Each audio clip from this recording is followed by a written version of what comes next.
Alright guys, welcome back. I know it's been a while since my last video on the mini CNC router. As you can tell, a lot has happened, a lot of changes with it. Obviously the enclosure, the motor and the belt drive for the spindle, table, way covers, everything. There's a lot to talk about in this video, not only with the machine itself and the enclosure, but also the electronics. So we're gonna zoom in on the machine and I'll go over some things with that, and then we'll move on from there. Alright, so starting off, the motor. The little motor I planned on using before, we had a catastrophe and pretty much bent the shaft on it. If you remember from the spindle video, I was talking about using, I made a little part for the spindle and I also made a little part for the motor, and I was using 2 O-rings as the drive. Well, under that high of speed, that thing was spinning at about 20,000 RPM. The O-rings were actually like expanding out, and I'm not exactly sure what happened, but it ended up bending the shaft, sort of destroying the motor and the little mount I had for it. But the other thing when I was testing it is it didn't have nearly the torque, or I mean it could barely turn the spindle. So I knew we needed to change something with that. I'll go into more in depth as far as the electronics for the motor when I talk about the electronics in general, but the motor that's on there is now an outrunner motor. It's a 50-65, so 50 millimeters wide by 65 millimeters high. This motor, it's a 270 kV motor, so for every volt spins at 270 RPM.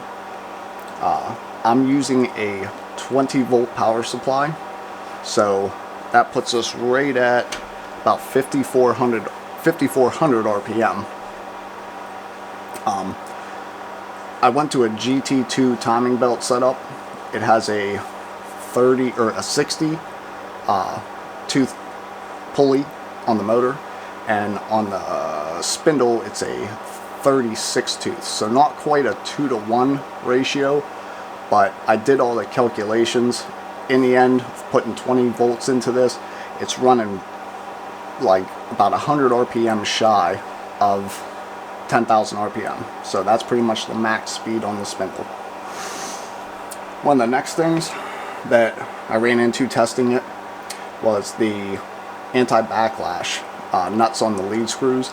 The springs that come on these, just from the factory, they don't really, it gives it some backlash, but not really enough. So I actually upgrade them with some more heavy-duty springs, and you have to put a lot of, you almost have to use a pair of pliers to actually compress them. So as far as backlash is eliminated with them, but I'm sure it's putting a little bit more wear on the nuts themselves, being brass or bronze. I think they're bronze, but we'll see how that plays out. Next thing is the table. I drilled and tapped about 30 holes in this so that I could make little clamps for the vise. It's a little precision, a little 2-inch precision tool maker's vise. For how small the machine is, I think it fits perfectly. You'll also notice the way covers. This one's a rubber one. It sort of allows it to move, and then this one I just did a solid one and sort of put a little bend in it so it deflects most of the chips. And I've checked underneath it on the linear rails. I don't really see too much on there, so I'm really happy by how all that turned out. And these are actually all just double-sided taped on there. Everything, like it, works out pretty good. The enclosure itself, so I'm sure you can probably tell it is just a filing cabinet. The one problem I did run into is, it's a 2-drawer filing cabinet. I cut all the stuff out of the inside. It wasn't quite high enough. The Z-axis would have hit the top. So what I did is I got some lighter gauge steel, and I made the bottom sort of angled front and back, sort of to mimic a bigger CNC machine. And the enclosure isn't finished, but it's just weld it, I have to grind it down. So that's why I say it isn't completely done, but you know, I'm gonna grind everything down, you know, just clean it up, and I'll probably give it some paint. As far as that should be everything with that. The door, just a piece of plexiglass. I had some of this rubber strip left over from another project. 3D printed some little handle and some little mounts for some magnets to hold it shut. These magnets are like 10 times too strong, so it bends it, so I actually have to do that. Then a little stop to hold open the door. I'm going to do something different with the magnets. I think I'm just going to put one center, one here, and a little piece of metal here to catch it. But you know, overall, it keeps the chips in, and I've been really impressed with it so far. I think next we'll move on to the electronics and talk a little bit about that. So as far as the electronics, I had to rearrange the box a little bit. There really wasn't enough room because of this big honking power supply here. It's a 20 volt power, or a 24 volt power supply, sorry. I have it, you know, on these power supplies you have an adjustment. I have it turned down to, you know, right at 20 volts. I believe it's a 30 amp power supply. I couldn't find anything larger, really. The new ESC is an 80 amp airplane controlled, you know, an airplane ESC, which it's nice because it really only has a forward direction, not a forward and reverse, which makes, I think it makes it easier to program the Arduinos and everything. What else? The lights for, you know, inside the enclosure, them are just, you know, LED off-road lights, and they're really bright. They work really well. They're fed off the 12 volt power supply.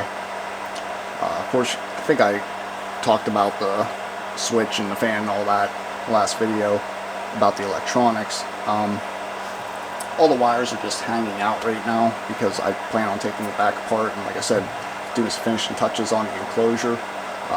3D printed a little cable pass-through just so the wires don't get torn up. Plus I also wrapped them inside one of these like spiral wire looms. I really like them. They make everything real nice and clean. As far as that, that's about it for the electronics. Next I'll talk about the CNC program that I use and sort of what I like about it as opposed to the others. So this is the program I use. It's called CNCJS. I really like this program. The way it's laid out, you know, pretty much as soon as you connect to it, it connects automatically over here, which I really like. You know, the work offsets, setting them, just jogging around and everything, you can use a keyboard jog, and you're able to control the spindle and pretty much everything. Just everything about it I really like. I think it's really laid out really well. Seems more refined than some of the other ones like Universal G-Code Sender, and I know there's a whole bunch of them for this kind of stuff, but just really just from browsing around and trying different ones, this is the one I sort of prefer. You know, by all means, if someone likes something else, you know, there may be more functionality in some of the other ones, and I still keep them on the computer. This is, you know, in case I have to make adjustments and everything. I find that Universal G-Code Sender makes adjustment, you know, to go in and change different things on the firmware for the Gerbil. Universal G-Code Sender, it's a little bit easier. But with that, guys, I hope you liked the video. You know, sorry it's been so long, but you know, I definitely put a lot of time in this. I had a whole bunch of other stuff going on, just like I'm sure everyone else does, but you know, all in all, I'm really pleased with the machine. I can't wait to get back onto the bigger CNC machine. I'm really looking forward to that, just because I've learned a lot with this one, and at least I'll know some of the errors in my ways as far as, you know, going about designing things and all that kind of stuff. But so if you guys like my videos, by all means, please give me a like. If you have any comments, anything maybe I didn't go over good enough, or you just have any questions or anything like that, please leave me a comment. And if you like my channel in general, please subscribe, and hopefully I'll see you in the next one.